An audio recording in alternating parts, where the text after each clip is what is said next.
کوئی شاعر پہ اچھا شعر پڑھے تو کہا جاتا نا مکرر، دوبارہ، بارے دیگر پر تکرار، کرر، عربی میں کہیں گے کرر، دوبارہ بولیے، مکرر، دوبارہ کہیے، اس خاندان کا لفظ ہے کرار، جو پلٹ پلٹ کر حملہ کرے. ایک مرتبہ کرار کا مطلب یہ ہے کہ جو حملہ کر کے چلا جائے پھر آ جائے. مجھے یہ مطلب سمجھ نہیں آتا، بلکہ کرار کا مطلب یہ ہے جو ہر دور میں آیا ہو، جو ہر دور میں مدد کرنے کے لیے آیا ہو. بھائی توجہ چاہوں گا، یہاں میں کچھ دیر آپ کے ساتھ رہنا چاہتا ہوں. اللہ نے ایک ایسی ذات کو خلق کیا ہے جسے ہر نبی کے لیے مددگار بنایا. وہ جو ہر نبی کے لیے مددگار بن کر آیا ہے اسے کرار کہا جاتا ہے. اب وہ کرار، اب لہذا سرکار دو جہاں یہ اعلان کرنے کے بعد کیا فرمائیں گے؟ میرے مولا فرمائیں گے ناد علی. اب دیکھیں ناد علی کا ایک حصہ اللہ کا کلام ہے، ایک حصہ نبی کا کلام.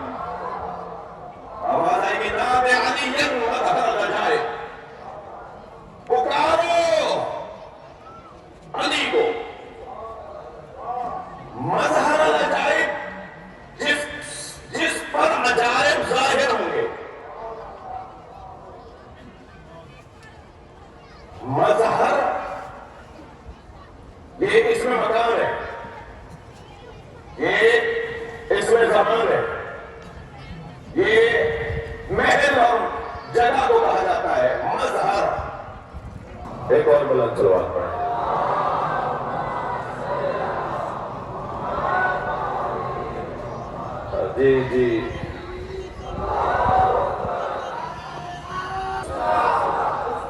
جی سرکار فرمانے لَأُعْطِيَنَّ رَایَةً غَدًا کرارًا. کرار اسے کہتے ہیں جو ہر زمانے میں مدد کرنے پلتا ہو. حضرت آدم کی مدد کرنے آیا ہو، حضرت نوح کی مدد کرنے آیا ہو. مجھے اجازت دیں کسی اور موقع پہ بات کروں کہ حضرت نوح نے جب کشتی بنائی ہے تو اللہ نے ہمیں یہ بھی بتایا کہ کون سے درخت کو کاٹ کر لکڑیوں کے تختے بناؤ، اور پھر جب لکڑیوں کے انہوں نے تختے یعنی درخت کے تختے بنا لیے، لکڑی کے تختے بنا لیے کشتی بنانے کے لیے، پھر اللہ نے جبریل امی کے ذریعے سے جنت سے میخیں کیلیں بھیجی.